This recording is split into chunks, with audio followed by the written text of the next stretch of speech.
Hi everyone, Apple B അക്കാഡമിയുടെ പുതിയൊരു വീഡിയോയിലേക്ക് സ്വാഗതം. നമ്മൾ തിയറിയുടെ ഒരു സീരീസ് പോലെ തിയറിയിലെ കുറച്ച് മെയിൻ കൺസെപ്റ്റ്സും ടേംസും ഒക്കെ നിങ്ങൾക്ക് വളരെ ചുരുക്കി ഈസി ആയിട്ട് മനസ്സിലാക്കാൻ പറ്റുന്ന രീതിയിൽ ഷോർട്ട് വീഡിയോസായിട്ട് ഒരു തിയറി സീരീസ് ചെയ്യാൻ പോവാണ്. അപ്പോൾ അതിലെ ആദ്യത്തെ വീഡിയോ ആണിത്. ആദ്യത്തെ കൺസെപ്റ്റ് നമ്മൾ ഡിസ്കസ് ചെയ്യാൻ പോകുന്നത് ഹോമി ഭാഭയുടെ ഹൈബ്രിഡിറ്റി എന്ന് പറഞ്ഞ കൺസെപ്റ്റാണ്. അപ്പോൾ ഹൈബ്രിഡിറ്റി എന്ന് പറഞ്ഞാൽ നിങ്ങൾക്ക് അറിയാം അല്ലേ, രണ്ട് ഓർഗാനിസംസോ അല്ലെങ്കിൽ രണ്ട് സ്പീഷീസോ ഒക്കെ ക്രോസ് ചെയ്തുണ്ടാകുന്ന ഒരു പുതിയ ഫോമിനെയാണ് ഒരു ഹൈബ്രിഡ് ഫോം എന്ന് പറയുന്നത്.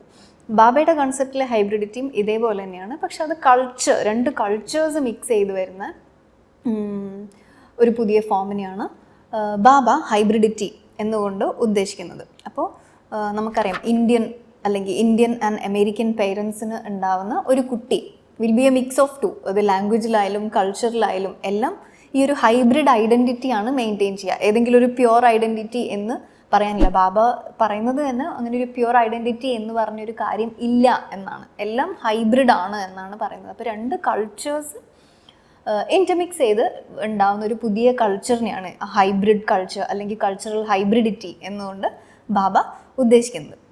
നമുക്കറിയാം കൊളോണിയൽ പീരിയഡിന് ശേഷം നമ്മൾ after the British people came here we started speaking English അല്ലേ. അപ്പോൾ നമ്മൾ സംസാരിക്കുന്ന ഇംഗ്ലീഷ് ശരിക്കും ബ്രിട്ടീഷ് ആക്സെൻറ്റോ അല്ലെങ്കിൽ ശരിക്കും അവരുടെ പ്രോപ്പർ യൂസേജ് ഓഫ് ഇംഗ്ലീഷ് ആണോ?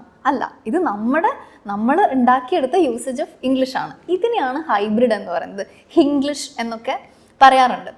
സൽമാൻ റഷ്ദി ചട്നിഫിക്കേഷൻ എന്ന് പറഞ്ഞൊരു ടേമൊക്കെ യൂസ് ചെയ്തത് ഇതിനെയാണ്. ഈ ഒരു ഹൈബ്രിഡ് ലാംഗ്വേജ് അല്ലെങ്കിൽ ഈ ഹൈബ്രിഡ് കൾച്ചർ, ഇതിനെയാണ് രണ്ട് കൾച്ചേഴ്സ് അല്ലെങ്കിൽ രണ്ട് ലാംഗ്വേജ് ഒക്കെ കൂടി ഉണ്ടാകുന്ന ഒരു പുതിയൊരു ഫോമിനെയാണ് ഈ കൾച്ചറൽ ഐഡൻറ്റിറ്റി. നമുക്ക് ഏതെങ്കിലും ഒന്നിലേക്ക് ബിലോങ് ചെയ്യുന്നു എന്ന് പറയാൻ പറ്റില്ല. It will be A mix of two. അതാണ് ഹൈബ്രിഡിറ്റി എന്ന് പറയുന്നത്. ഹിംഗ്ലീഷ് എന്ന് പറയുന്നത് അതിനൊരു എക്സാമ്പിളാണ്. ഇന്ത്യൻസ് യൂസ് ചെയ്യുന്ന ഇംഗ്ലീഷ്, ഇത് പ്രോപ്പർ യൂസേജ് ഓഫ് ഇംഗ്ലീഷ് അല്ല, but it's English, Indianised version of English ആണ്.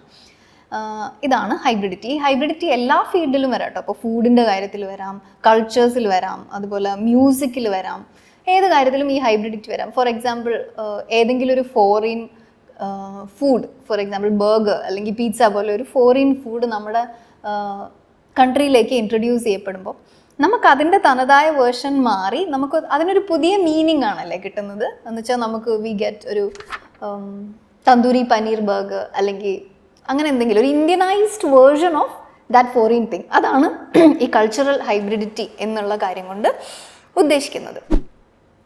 ഓക്കെ, ഭാഭ പറയുന്നത് ഈ ഹൈബ്രിഡിറ്റി എന്ന് പറയുന്ന കാര്യം എല്ലാ സ്റ്റീരിയോ ടൈപ്സിനെയും എല്ലാ ഫിക്സഡ് മീനിങ്സിനെയും ബ്രേക്ക് ചെയ്യാൻ വേണ്ടി വരുന്ന ഒരു പുതിയ കൺസെപ്റ്റാണ്. എല്ലാത്തിനെയും ബ്രേക്ക് ചെയ്യുന്നൊരു ഐഡിയ ആണ് ഇത്, ഈ ഹൈബ്രിഡിറ്റി എന്നാണ് പറയുന്നത്.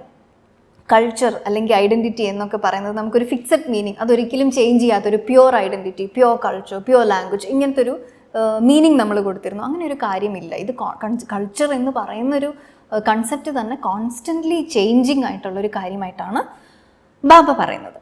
നമുക്ക് ലിറ്ററേച്ചറിൽ നിന്ന് തന്നെ ഇതിൽ കുറച്ച് എക്സാമ്പിൾസ് നോക്കാം. സൽമാൻ റഷ്ദിയുടെ മിഡ് നൈറ്റ് ചിൽഡ്രൻ, അതിൽ ഇംഗ്ലീഷും ഇന്ത്യൻ എക്സ്പ്രഷൻസും കൂടെ മിക്സ് ചെയ്തിട്ടാണ് മിഡ് നൈറ്റ് ചിൽഡ്രനിൽ പ്രസൻറ്റ് ചെയ്തിരിക്കുന്നത്. അതിൻ്റെ നെറേറ്റീവ് സ്റ്റൈല് തന്നെ ഹൈബ്രിഡാണ്. ഈ ഇന്ത്യൻ വേർഷനും ഇംഗ്ലീഷ് വേർഷനും കൂടെ ഒരു ഹൈബ്രിഡ് മോഡിലാണ് പ്രസൻറ്റ് ചെയ്തിരിക്കുന്നത്. നിങ്ങൾക്കറിയാം മിഡ് നൈറ്റ് ചിൽഡ്രനിലെ പ്രൊട്ടഗോണിസ്റ്റ് സലീം സിനായിയുടെ ക്യാരക്ടർ തന്നെ ഒരു ഹൈബ്രിഡ് ക്യാരക്ടറാണ്. He's a Muslim brought up by Hindu parents, അല്ലെങ്കിൽ ഹിന്ദുസ് വളർത്തുന്ന ഒരു മുസ്ലിം ബോയ് ആണ്. And also is born at during the independence. ഇത് കൂടാതെ ലിറ്ററേച്ചറിൽ നിന്നുള്ള മറ്റ് എക്സാമ്പിൾസ് നോക്കുകയാണെങ്കിൽ അരുന്ധതി റോയുടെ ഗോഡ് ഓഫ് സ്മോൾ തിങ്സ് ഒരു എക്സാമ്പിളാണ്.